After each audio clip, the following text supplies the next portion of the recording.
श्री विष्णु पुराण चतुर्थंश अध्याय 3। बाणदाता की संतति, त्रिशंकु का स्वर्ग आरोहण तथा सगर की उत्पत्ति और विजय। अब हम मानधाता के पुत्रों की संतान का वर्णन करते हैं। मानधाता के पुत्र अम्बरीश के युवनाश्व नामक पुत्र हुआ। उससे हारित हुआ, जिससे अंगिरा गोत्रीय हारित गण हुए। पूर्व काल में रसाताल में मोनेई नामक 6 करोड़ गंधर्व रहते थे। उन्होंने समस्त नाग कुलों के प्रधान प्रधान रत्न और अधिकार छीन लिए थे। गंधर्वों के पराक्रम से अपमानित उन नागेश्वरों द्वारा स्तुति किए जाने पर उसके श्रवण करने से जिनकी विकसित कमल सदृश आंखें खुल गई हैं, निद्रा के अंत में जगे हुए उन जलशायी भगवान सर्वदेवेश्वर को प्रणाम कर उनसे नागगण ने कहा, भगवान, इन गंधर्वों से उत्पन्न हुआ हमारा भय किस प्रकार शांत होगा। तब आदि अंत रहित भगवान पुरुषोत्तम ने कहा, युवनाश्व के पुत्र मानधाता का जो यह पुरुकुत्स नामक पुत्र है, उसमें प्रविष्ट होकर मैं उन संपूर्ण दुष्ट गंधर्वों का नाश कर दूंगा। यह सुनकर भगवान जलशायी को प्रणाम कर समस्त नाग अधिपतिगण नागलोक में लौट आए और पुरुकुत्स को लाने के लिए अपनी बहन एवं पुरुकुत्स की भार्या नर्मदा को प्रेरित किया। तदंतर नर्मदा पुरुकुत्स को रसातल में ले आई। रसातल में पहुंचने पर पुरुकुत्स ने भगवान के तेज से अपने शरीर का बल बढ़ जाने से संपूर्ण गंधर्वों को मार डाला और फिर अपने नगर में लौट आया।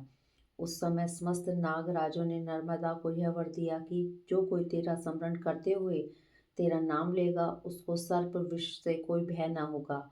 इस विषय में यह श्लोक भी है, नर्मदा को प्रातःकाल नमस्कार है और रात्रि में भी नर्मदा को नमस्कार है। हे नर्मदे, तुमको बार बार नमस्कार है। तुम मेरी विष और सर्प से रक्षा करो। इसका उच्चारण करते हुए दिन अथवा रात्रि में किसी समय भी अंधकार में जाने से सर्प नहीं काटता और इसका स्मरण करके भोजन करने वाले का खाया हुआ विष भी घातक नहीं होता। पुरुकुत्स को पतियों ने यह वर दिया कि तुम्हारी संतान का कभी अंत न होगा। पुरुकुत्स ने नर्मदा से त्रसद्यु नामक पुत्र उत्पन्न किया। त्रसदस्यु से अनर्ण्य हुआ, जिसे दिग्विजय के समय रावण ने मारा था। अनर्ण्य के पृषदश्व, पृषदश्व के हर्यश्व, हर्यश्व के हस्त, हस्त के सुमना, सुमना के त्रिधनवा, त्रिधनवा के त्रयारुणी और त्रयारुणी के सत्यव्रत नामक पुत्र हुआ, जो पीछे त्रिशंकु कहलाया। वह त्रिशंकु चंडाल हो गया था। एक बार 12 वर्ष तक अनाविष्ट रही। उस समय विश्वामित्र मुनि के स्त्री और बाल बच्चों के पोषणार्थ तथा अपनी चंडालता को छुड़ाने के लिए वह गंगा जी के तट पर एक वट के वृक्ष पर प्रतिदिन मृग का मांस बांध आता था। इससे प्रसन्न होकर विश्वामित्र जी ने उसे सदेह स्वर्ग भेज दिया। त्रिशंकु से हरिश्चंद्र, हरिश्चंद्र से रोहिताश्व, रोहिताश्व से हरित, हरित से चंचू, चंचू से विजय और वसुदेव, विजय से रुरुक और रुरुक से वृक का जन्म हुआ। वृक के बाहु नामक पुत्र हुआ, जो हे हय और तालजंग आदि क्षत्रियों से पराजित होकर अपनी गर्भवती पटरानी के सहित वन में चला गया था। पटरानी को सोत ने उसकी गर्भ रोकने की इच्छा से उसे विष खिला दिया। उसके प्रभाव से उसका गर्भ 7 वर्ष तक गर्भाशय ही में रहा। अंत में बाहु वृद्धावस्था के कारण औरव मुनि के आश्रम के समीप मर गया। तब उसकी पटरानी ने चिता बनाकर उस पर पति का शव स्थापित कर उसके साथ सती होने का निश्चय किया। उसी समय भूत, भविष्य और वर्तमान 3 काल के जानने वाले भगवान औरव ने अपने आश्रम से निकलकर उससे कहा, अय साध्वी, इस व्यर्थ दुराग्रह को छोड़। तेरे उदर में संपूर्ण भूमंडल का स्वामी, अत्यंत बल पराक्रमशील, अनेक यज्ञों का अनुष्ठान करने वाला और शत्रुओं का नाश करने वाला चक्रवर्ती राजा है। तू ऐसा दुस्साहस का उद्योग न कर। ऐसा कहे जाने पर वह अनुमरण सती होने के आग्रह से विरत हो गई और भगवान और उसे अपने आश्रम पर ले आए।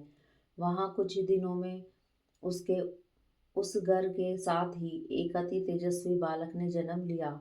भगवान औरव ने उसके जात कर्म आदि संस्कार कर उसका नाम सगर रखा। तथा उसका उपनयन संस्कार होने पर औरव ने उसे वेद शास्त्र एवं भार्गव नामक आग्नेय शास्त्रों की शिक्षा दी। बुद्धि का विकास होने पर उस बालक ने अपनी माता से कहा, माँ, यह तो बता, इस तपोवन में हम क्यों रहते हैं और हमारे पिता कहाँ हैं। इस प्रकार के और भी बहुत से प्रश्न पूछने पर माता ने उससे संपूर्ण वृतांत कह दिया। तब तो पिता के राज्य अपहरण को सहन न कर सकने के कारण उसने हेहय और तालजंग आदि क्षत्रियों को मार डालने की प्रतिज्ञा की और प्राय सभी हेहय एवं तालजंगी वंशीय राजाओं को नष्ट कर दिया। उनके पश्चात शक, यवन, काम्बोज, पारद, पहवगण भी हताहत होकर सगर के कुलगुरु वशिष्ठ जी की शरण में गए। वशिष्ठ जी ने उन्हें जीवन मृत करके सगर से कहा, बेटा, इन जीते जी मरे हुए का पीछा करने से क्या लाभ है। देख, तेरी प्रतिज्ञा को पूर्ण करने के लिए मैंने ही इन्हें सब धर्म और द्विजातियों के संसर्ग से वंचित कर दिया है। राजा ने जो आज्ञा कहकर गुरु जी के कथन का अनुमोदन किया और उनके वेश बदलवा दिए।